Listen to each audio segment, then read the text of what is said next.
Hello and welcome back to my series of videos looking at grade 5 music theory. This next video is going to be about ornamentation. So these are the ornaments that you need to know at grade 5 and you need to be able to write them out yourself. You may be wondering why I'm hidden behind my board. Well, that's because I've brought along my flute today so that you can hear what these trills sound like, or these ornaments sound like.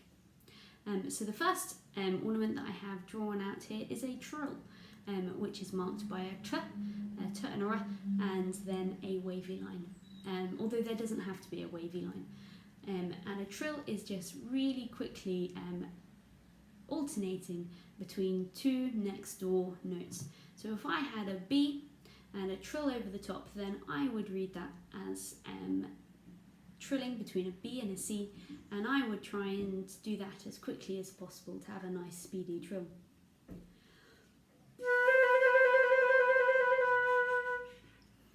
Like that. Now the next ornament is a turn.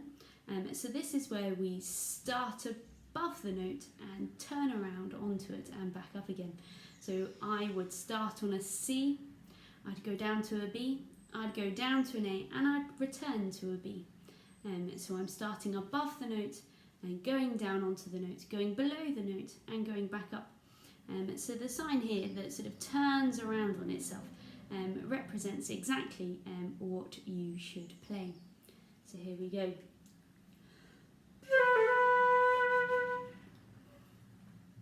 Next we have an upper mordant and a lower mordant. So you can see they're the same sign, just a little squiggle, but the lower mordant has a line through it to show that it's the lower mordant.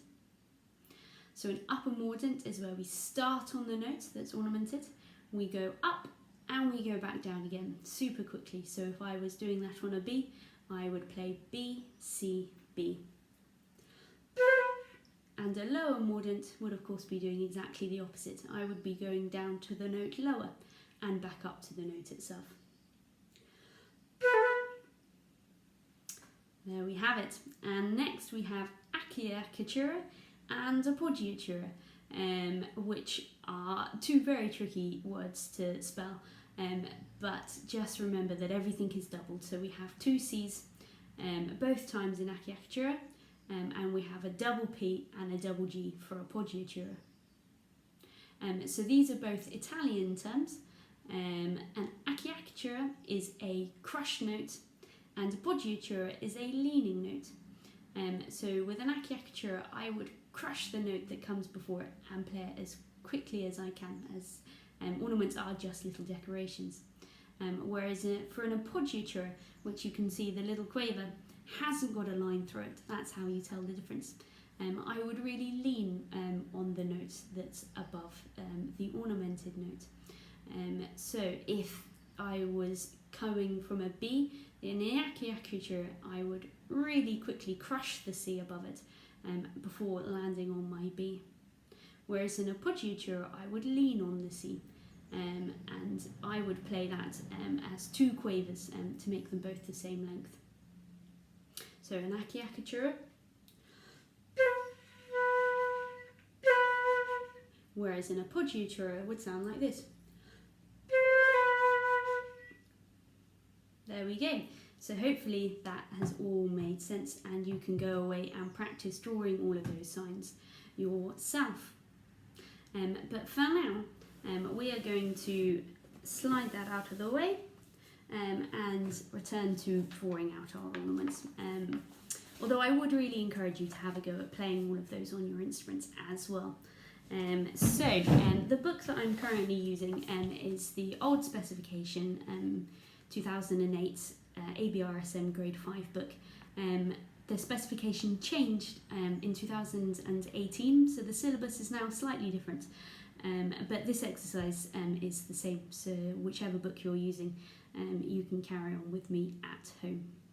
So what we have to do is we will be given an extract of music with some notes in brackets. So you can see here that note there is in a bracket, and you can also see here these notes are in brackets as well.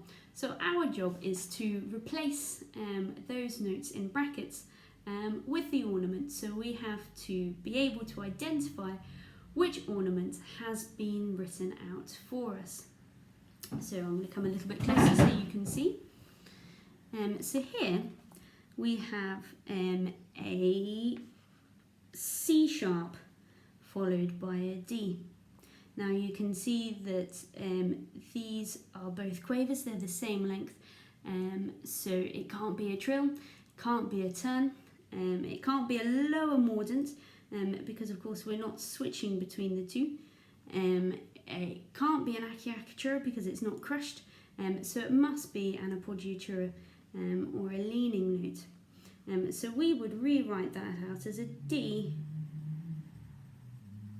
as a crotchet, and a little quaver C in front of it.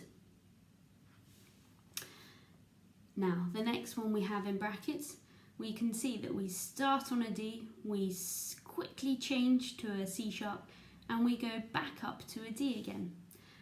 So that of course is our lower mordant, because we start on the note, we quickly go down and we quickly come back up again to provide a little decoration. So I'm going to draw out my D. It's really important that you use a sharp pencil, by the way, otherwise it's tricky to draw on the small staves. And I'm going to draw my squiggle, not upside down, to notate a mordant. And because it's a lower mordant, because we're going down, I'm going to put a line through it. Next one. So here you can see that I'm turning around the B flat here. I've started the note above it, I've gone down to it, I've gone down again, and I've gone up. So I'm going to choose the note that I can see we're turning around. I'm going to draw it out as a crotchet, but of course this whole turn, this whole ornament lasts for 4 semiquavers, which is a crotchet. And I'm going to draw my turn sign above it. So drawing my B as a crotchet, and then drawing my turn sign above it, like so. So hopefully that's given you a clearer idea of how to identify ornaments and how you would write them out at home.